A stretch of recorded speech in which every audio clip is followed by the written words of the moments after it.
We all know the benefits of fruits and vegetables are undeniable, but I bet you didn't think you could be plant-based without giving up meat. If so, you are in luck, because we've got physician and best-selling author Dr. Ian Smith here to explain how to do exactly that. Welcome, Dr. Ian.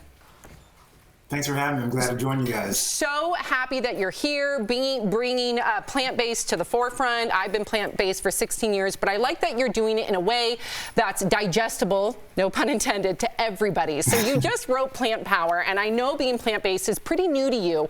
Why do you think people hesitate to eat mostly plants? I think people have misperceptions about being plant-based. They think you have to be a vegan or a vegetarian. They think the food is not going to be good.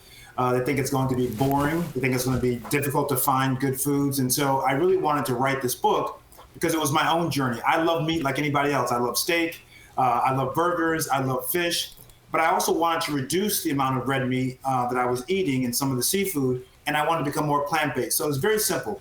The idea is don't stop cold turkey. This is a 4-week plan that takes you from eating about, I think most Americans eat 70% probably animal-based foods to 30% plant-based. Let's flip the ratio. And so over 4 weeks, you're now going to be eating 70% plant-based, but you're still going to have your steak and your burger and your salmon and other fish, but you're just going to do it in a healthier way. Yeah, you just answered my question. How does someone flip their meat? And you just answered it. Does it seem doable to you? Yeah, absolutely, absolutely. Yeah, I always go like during Lent. Like right now, I don't eat meat on Fridays, but I try to go like 40 days without eating meat. So I think this is very helpful and something that's doable for a lot of people that don't think they can. Exactly. Yes. Yeah. Well, I'm curious about how. Yeah, go ahead. No, you go ahead. I was just saying that it being doable is what's most important. I think that people fall in the middle. Most people don't want to be vegan or vegetarians, which is fine if you are, by the way, no problem with that.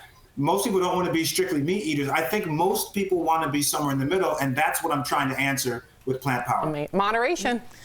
So how does your body react to going plant-based, and what does eating mostly meat do to you, like your insides?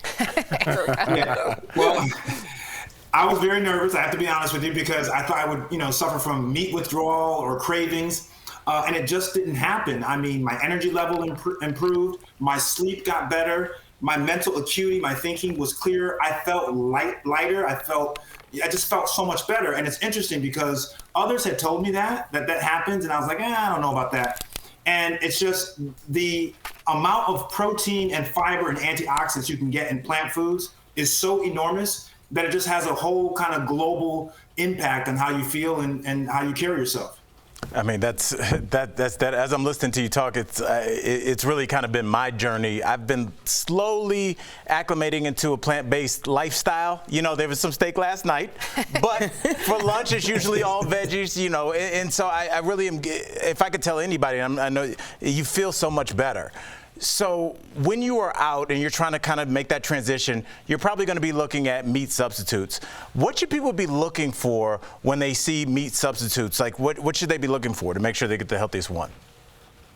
I want to caution people, a meat substitute is kind of an interesting term. I mean, meat is meat and plants are plants. And when you try to make meat or plants look like meat or taste like meat, there's a lot of processing going on. So always look at how much protein, make sure it has enough protein in there.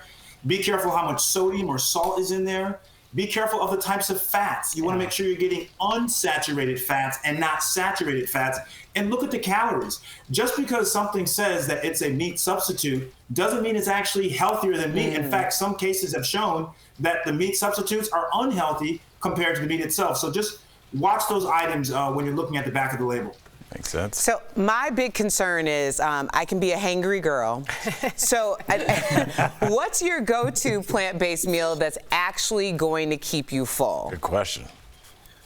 Oh my goodness. So one of my favorite recipes in the book is called the spicy Thai veggie stir fry. And it is so good. And if you look at my Instagram is at Dr. Ian Smith, spell the doctor out, Ian Smith. You'll see, I give the recipe so people can see how it works. It is so filling, it is so tasty, and people have to understand, plant-based foods can be really tasty. You just have to cook it well, and of course, you have to put good spices on it. And in my Facebook group, we share all these recipes, so join our Facebook group. There's 6,000 people doing it together. It's called Plant Power, the name of the book.